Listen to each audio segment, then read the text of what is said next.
Welcome to Agile to Agility podcast with Milan Bajic. Major show alert! The very first value we wrote is individuals and interactions. Let's take this another level. We're still in the early days of Agile. We're still in the early days of agility. We barely touched the surface. It's early days. Don't get too worried about all the stuff that happened over the last 20 years. Keep coming at it with fresh eyes and fresh perspective, and keep focusing on what matters.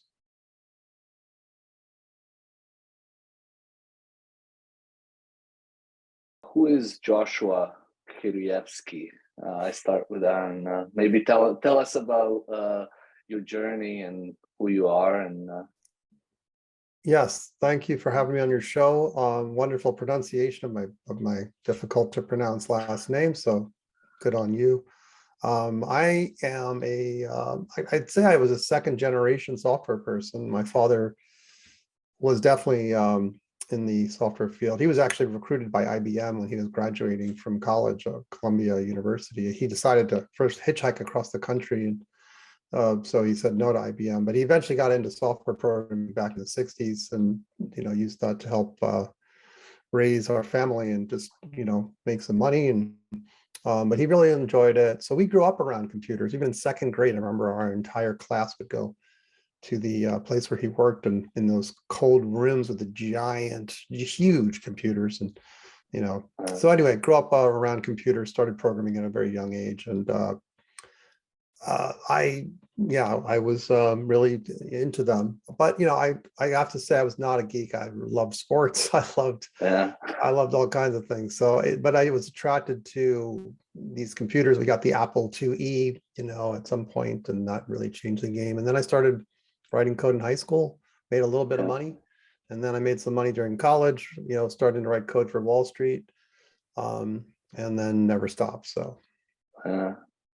That's awesome. And you're the second person I interviewed, Matt Parker, in my, not last, but the one before that. And he was a third generation software engineer, like his grandfather was too. And I was like, I don't think I ever interviewed anybody that had like a grandfather that was software engineer. But do you think that helped you, just being in that, like having somebody like your father, like just even did he point you in any direction, or did he help you in any way when it comes to like software development? Yeah, absolutely. We'd program these games into the computer so that we could play the games back in the day, and you're talking there, I just remember that being sometime in the 70s, and then definitely all over the 80s, and I was pretty young, so I was like, it was kind of fun to try it out. He had books all over the house, so he'd remember handing me a book on C programming at some point, and we started with BASIC.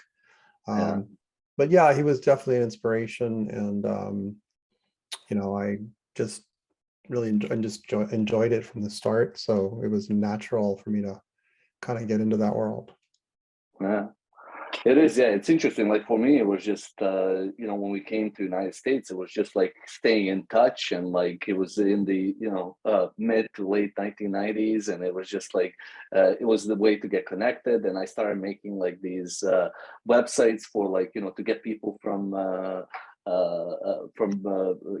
former Yugoslavia all on on the same chat mirrors, and then like I started building websites, and it was just like it's interesting how just the journeys, everybody's journey is like there's a story behind it.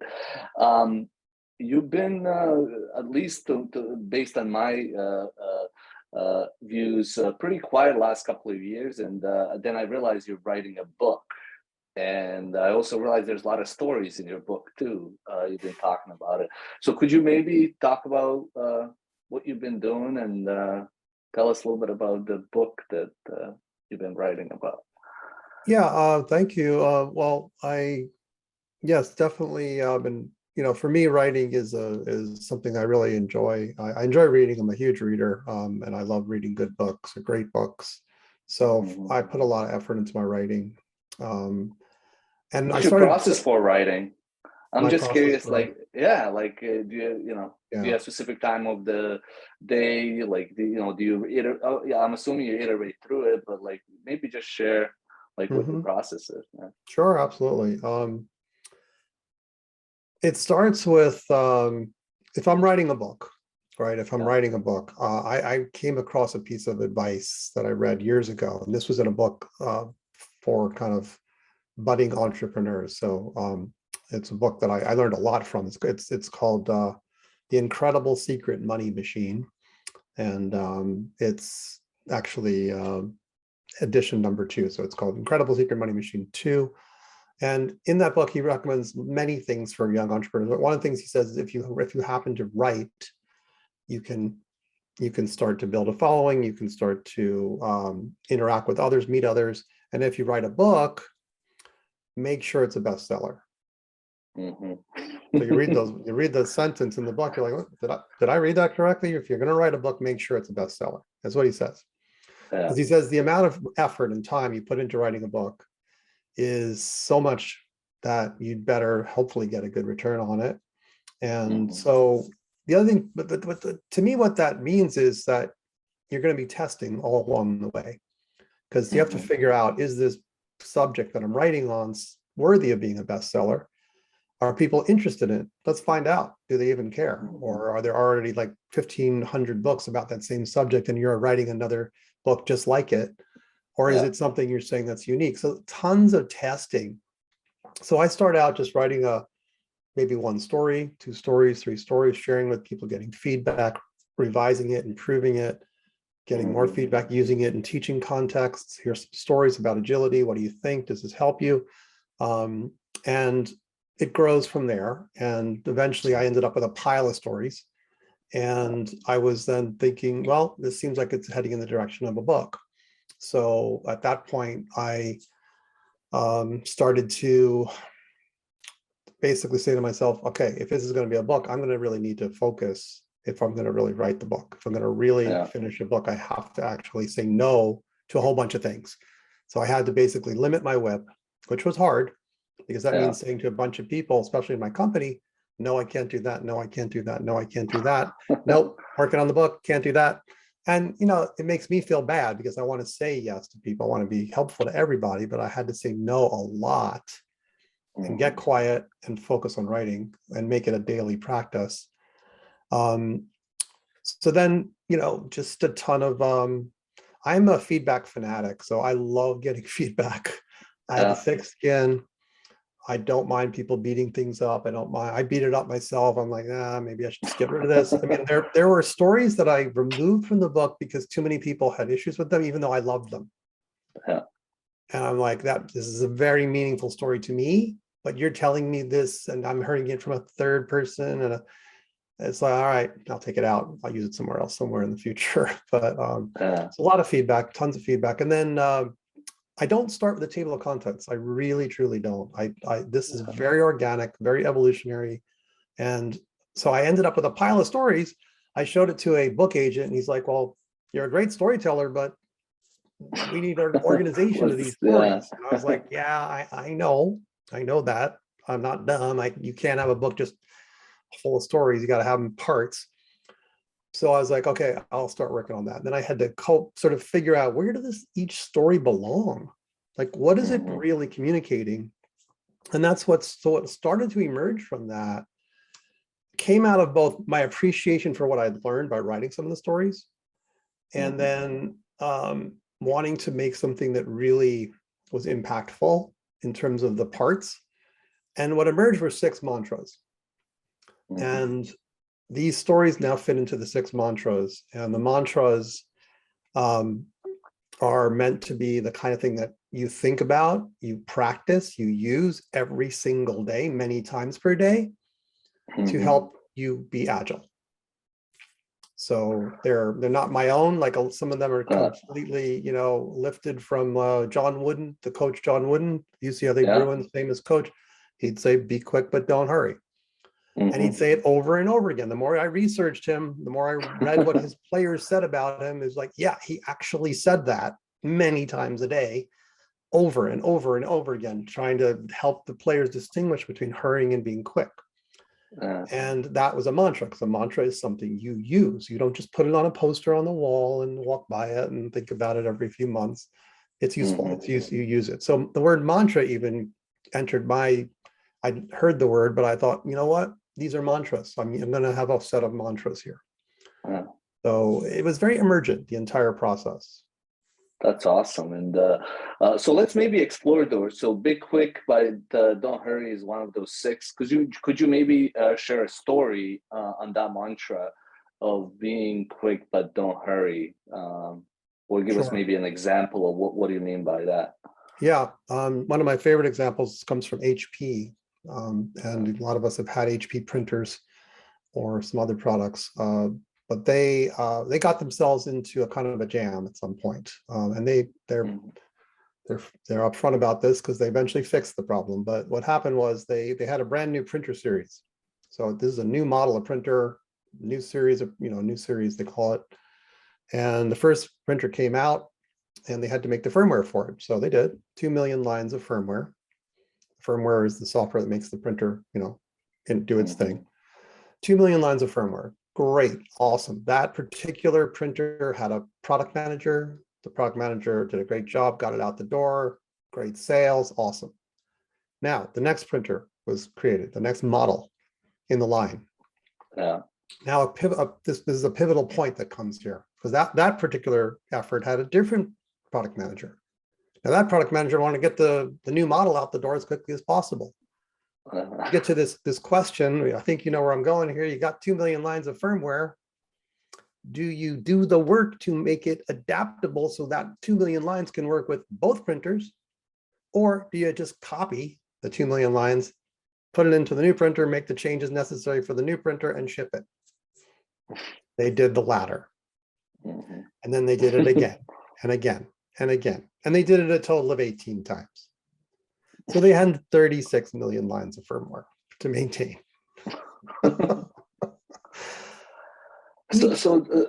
Yeah. So no, but that's like, that's applicable in everything that we do, not just at work, but like, that idea of being quick but don't hurry.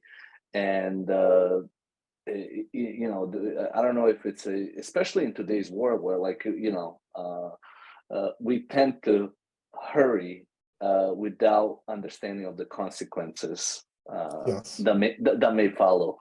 That's right. That's right. And on the basketball court, if you hurry, you make mistakes. If you make mistakes, you lose games. In software, some mistakes are okay. Other mistakes, like this particular compounding of the firmware, eventually at some point when they had defects, they had to fix them in 18 code bases. I literally had some of those programmers in a class I taught at HP about test-driven development, because they were starting to shift toward a much more agile engineering approach. And, they moved away from this hurry to let's be a little smarter. And they ended up creating something called HP's Future Smart firmware, where Future Smart is clearly meant to be adaptable, meant to be, smart for the future and not future dumb. Or future crippling. Great. So what's the next one here? I think I've listed once. I think I was looking at, but maybe you can be balanced and graceful. What does that mean as a mantra?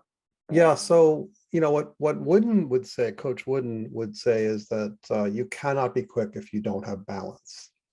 Yeah. And he treated balance equally to be quick but don't hurry. So he was obsessed with balance. He'd blow his whistle in practice all the time when players were not in balance. And the connection between the quickness and the balance thing is what he would call quickness under control. He wanted his basketball players to be very, very fast, flowing, right? We talk about flow and lean, no hesitation, flow. But he wanted it in control. So once you were out of control, if you were like falling over and you happened to make a shot, he'd still blow his whistle even if the shot went in the basket, because you were not in control. You were off balance, whether it was offense or defense. On defense, you wanted people to be physically in balance. Now, how do you translate that to our world, right? Well, we've all seen technical debt spiral in many projects where there's an imbalance between paying down your technical debt, having good software design, and too many features, right? So there's an imbalance. If there's an imbalance, there's likely to be some slowness. And if there's slowness, that's not going to be as agile as we like. Now, I always say this, agile does not equal quick. Quickness is only a part of agility, but it's an important part. So, you still have to be adaptable, you have to be resourceful and those things, but quickness is a factor. So getting that right is very, very hard. So balance is important for actual speed, right? So, and that's a hard one to get your head around, right? Just to start to think about what's in or out of balance in your context. Because if it's not, if there's a missing balance, an imbalance, I'll say, oh, here's an easy one, right? Someone insults someone else at work. Great. Do they have a mental or emotional balance? John Wooden would say, not only do you need physical balance, you need mental and emotional balance in order to be quick. And if you don't have those things, you'll be hurrying.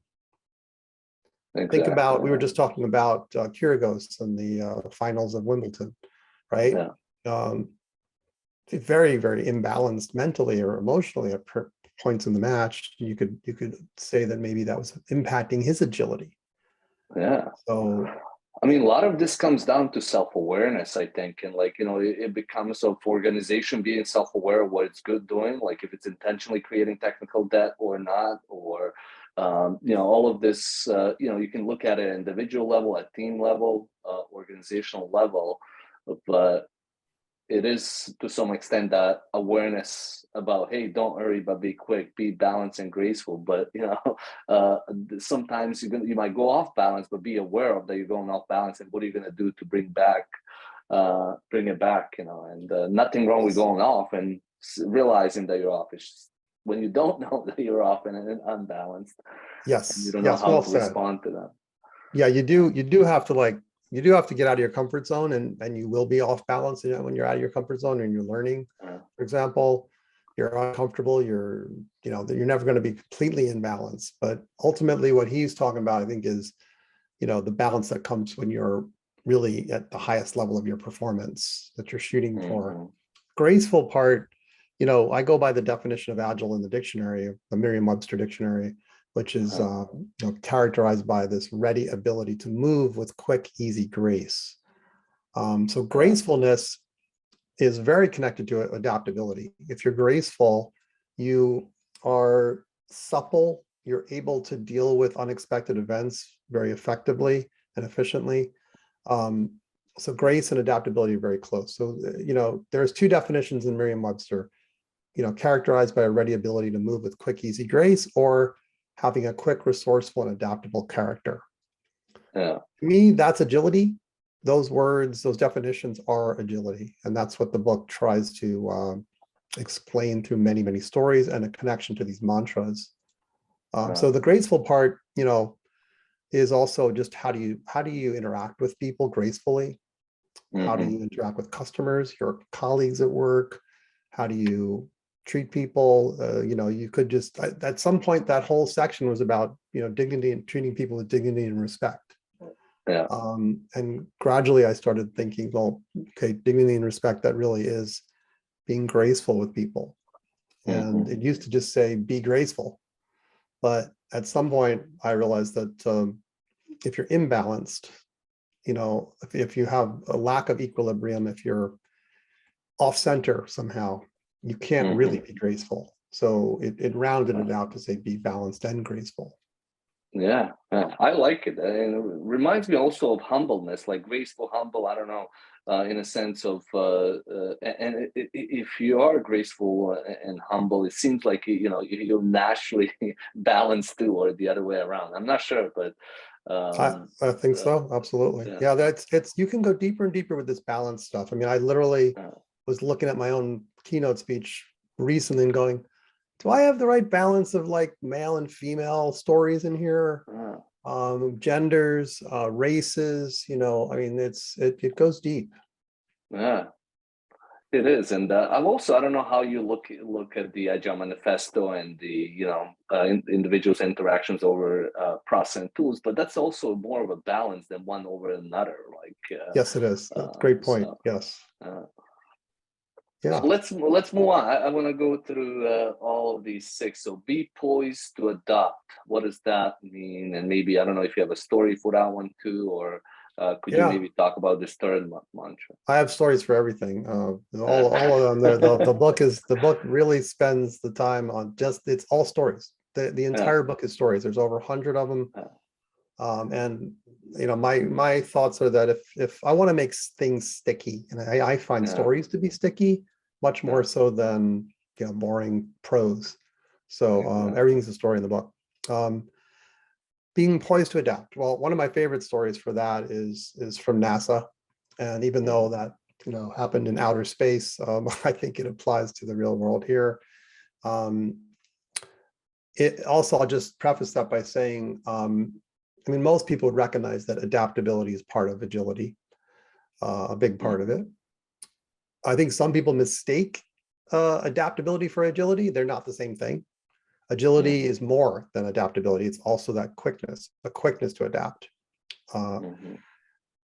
But being adaptable doesn't just happen. You can react, but actually being prepared to adapt, being ready, being in a state where you're prepared and in balance, right? If you look up the word poised, it actually means to be in balance, to be ready, to be in a state of equilibrium. You're poised to jump. You're poised to react.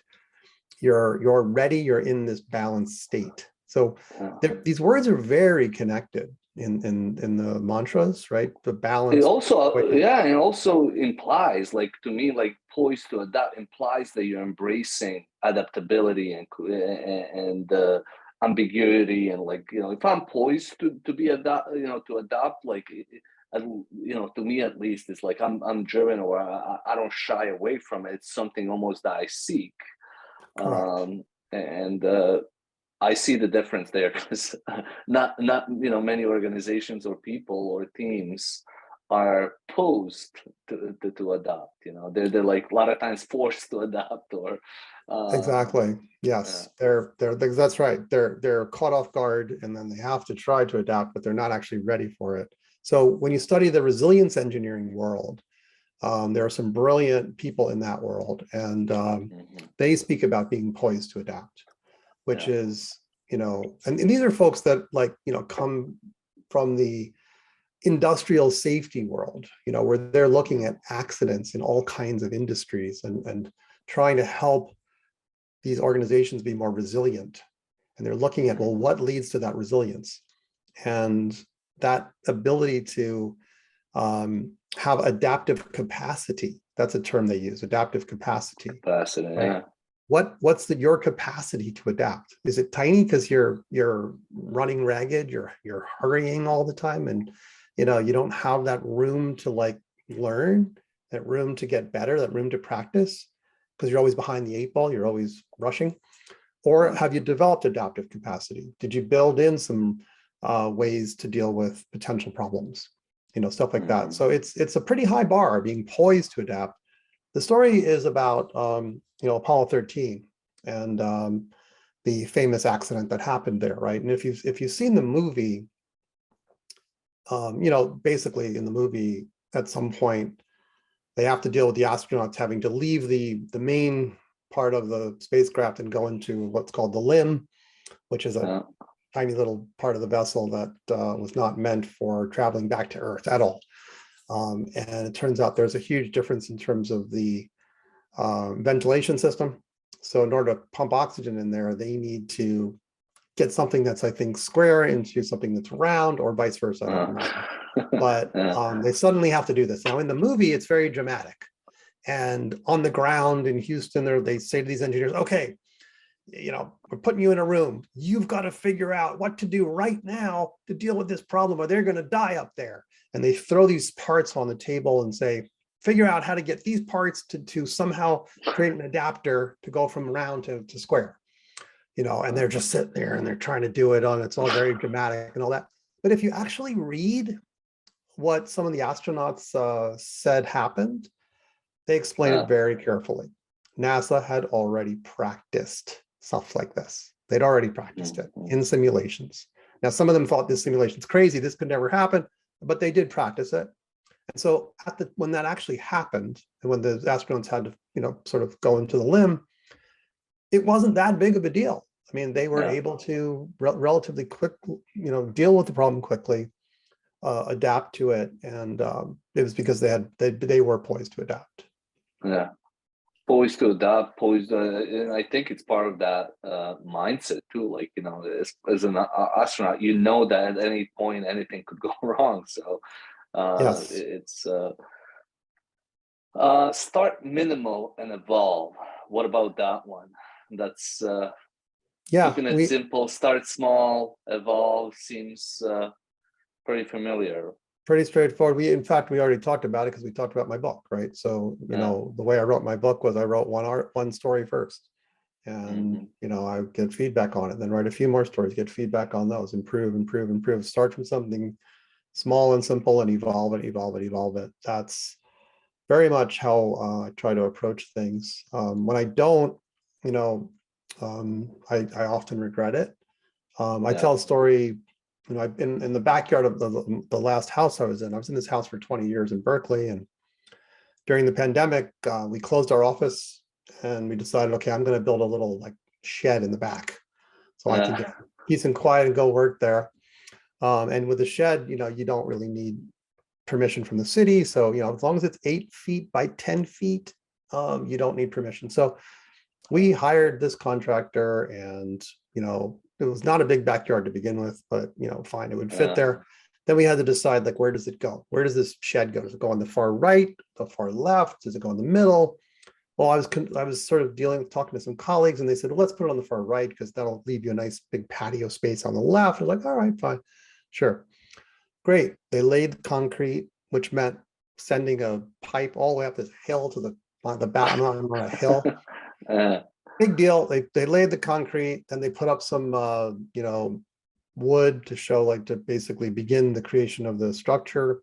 All of a sudden, I'm looking out one of my daughter's windows. I'm like, this is going to completely cover, we're going to look out her window and see a wall, and it looked horrible. And I know better because I've studied Christopher Alexander, who would constantly put up he'd put up the cardboard structures to show people this is what it's going to feel like. Do you like this? We can even walk through it. Cardboard, it doesn't cost anything, and you put it up. So it was oh my God, why didn't I do that? Why didn't we just put some cardboard up? So I did have to make the terribly expensive decision to move the darn thing back to the middle, which cost a good $3,000 more. But it was a painful. So these things, I'm no expert. I'm constantly a student trying to learn, be better and better at it. But that was one where we didn't start minimal and evolved. We started with a big bang. Bang, yeah. That is, and that's, I think that's something that's so simple, and keep it the same way that, we say, keep it simple. And a lot of times we don't. So it's right there in front of you. But seems like a lot of times to start minimal is easier said than done. Yes. Your next one is drive out fear. You talk about a lot in modern Agile in general, I've heard you, around psychological safety, around fear. So I'm assuming this one is also dear to you and to your beliefs around that specific thing. So could you maybe talk about that one? Absolutely. So drive out fear is comes from something that W. Edwards Deming said, which was that the manager's job is to drive out fear. I think of it as a mantra. I think of it as when you notice there's fear in the organization, when you notice there's fear in a team, when you notice there's fear in your own heart, you're not going to be at the top of your game. You're usually, there is something called good fear. We can definitely talk about good fear. I have a story about that in the book. I think fear has a place. So when you say drive out fear, it doesn't mean all fear. Some fear is healthy, right? But basically, drive out fear is if fear is slowing you down. A lot of times fear slows people down. And you cannot be quick if you're afraid. So fear will slow you down. So if we're back to agility and the absolute need for there to be some quickness as part of your agility, well, fear gets in the way. So what could that be fear of? Well, it could be fear of losing your job. It could be fear of the economy. It could be fear of anything. I mean, so it's really not just psychological safety. It's fear of all sorts of things. And in the book, I talk about psychological safety and Amy Edmondson's eureka moment, when she discovered this problem in a hospital where, nurses and doctors from one team that was very close. They worked together a lot. They liked each other. They played, met after work socially, very close knit team of doctors and nurses and other folks. She thought they'd have fewer mistakes than another team, which was just kind of thrown together. People barely knew each other. They didn't socialize after work. They were just almost like strangers working together. They actually had fewer mistakes. And she was shocked by the data she saw in the hospital. She couldn't believe it. It was the opposite of what she expected in her hypothesis. And of course, the story goes, well, the real reason that the other team had fewer mistakes is they didn't report the mistakes. Right? They were uncomfortable. They were fearful. They were afraid to report mistakes. Whereas the close-knit team that worked well together were not afraid to admit mistakes so that they could fix them and make them public and all that. So that's psychological safety, right? So if fear of making mistakes is a problem. Well, yeah, I mean, I think it doesn't allow you. I think one of the biggest issues is that it doesn't allow you to be yourself. It doesn't allow you to be yourself as an individual, as a team. I mean, think about time that you fear something. It's hard to get in the flow. It's hard to think straight. It's hard to maximize on your true potential. It's almost like it's a crippler, and it cripples you in so many ways. Exactly. I mean, when I write, boy, do I hate my early sentences or early paragraphs. It was like, there's tons of mistakes. There's tons of problems. But I'm very used to it, and I'm not afraid of I'm not even afraid of showing someone something that I know is not as good as it could be, just to get some feedback, because I don't have that fear of them, saying I'm an idiot. But that's also, I think, going back to being poised to adopt. You don't have the fear, but you also I think that's a really good, at least to me, example of that poise. Because you don't have that fear and you're posed. You know that the only way that it's going to get better is by getting that feedback, and that's right. You're proactively seeking that feedback. And so for example, if I said, hey, I want you to do a Netflix comedy special. You got 50 minutes of material to create. You're going to be petrified. You're not ready. So what are you going to do? Well, if you're Chris Rock, and I tell this story in the book, if you're Chris Rock, you go to your small little local comedy cellar and you start practicing material there, and you start working it, and you start adapting it, and you start throwing stuff out and keeping stuff and expanding things that are working. And slowly but surely you keep testing and testing your set until you drive out fear. You're driving out fear that this isn't funny. Right? It's got to be super funny. So you've got your process has to help drive out fear, right? Your leaders hopefully are driving out fear by making it okay to make, acceptable mistakes. I say acceptable mistakes. Some mistakes will bring down an entire company. I've seen that happen.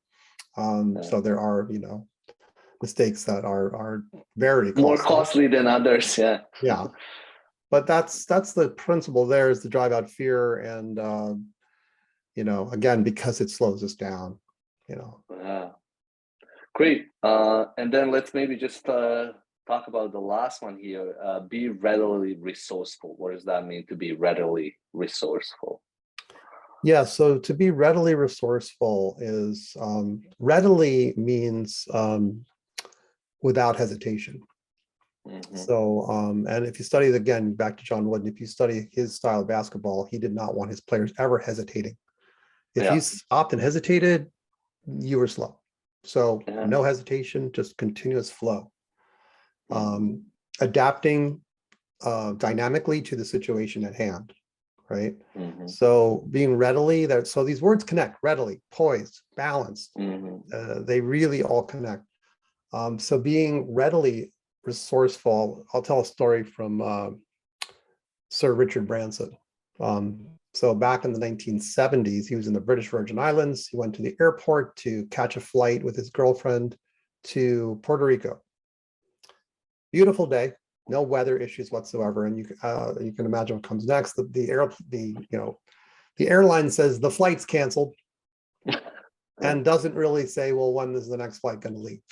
So he's stranded. All these passengers are stranded, and what do most people do in a situation like that? Right? And you're talking 1970s. There's no mobile phone. You can't play, you can't play words with friends or whatever people do.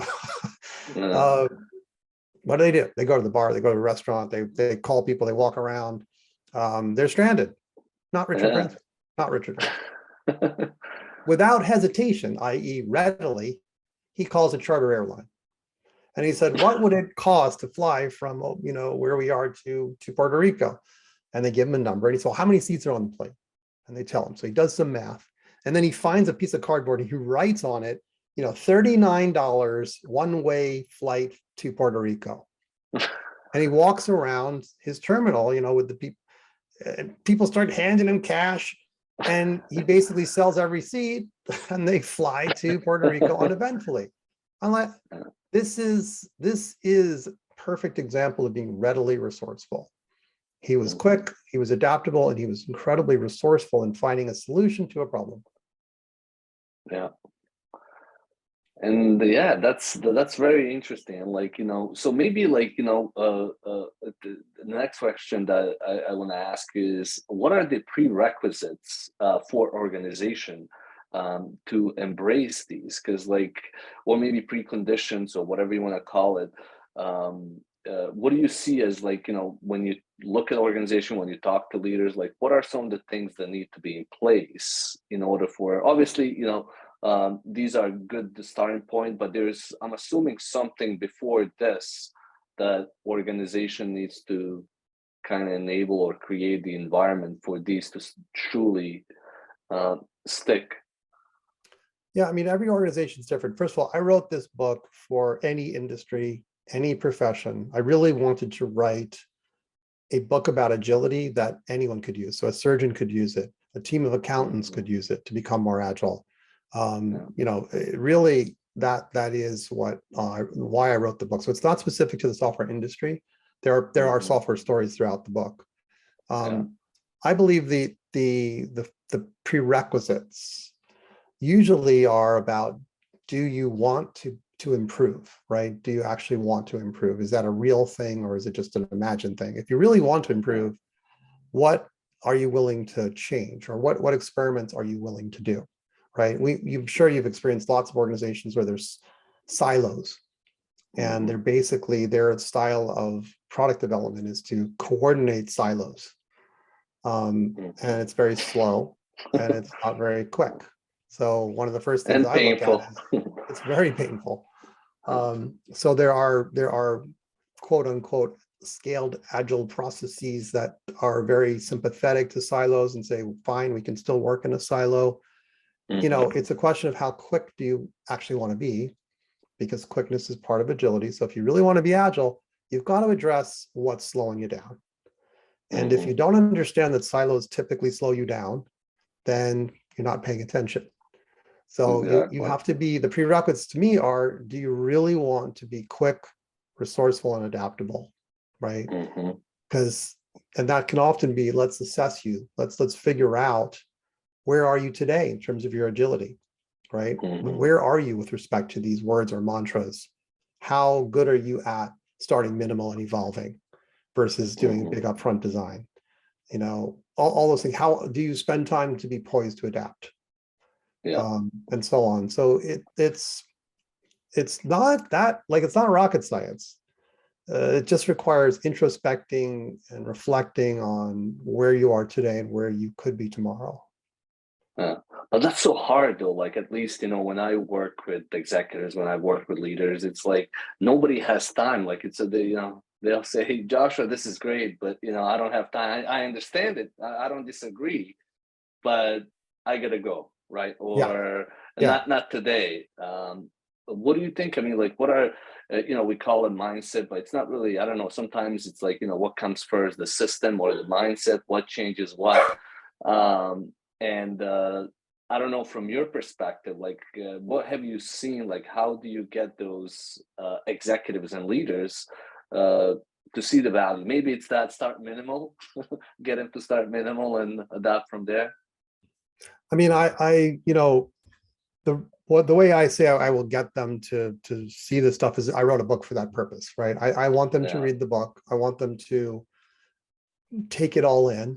If they're, let's say they're fourth or fifth in their industry and they want to be number one, right? There's a story about Pete Sampras. And at some point, Pete Sampras switched from a two-handed backhand in tennis to a one-handed backhand when he was a junior. And he started losing to people that he used to destroy on the tennis court. He started losing to them. It was embarrassing to lose to these people.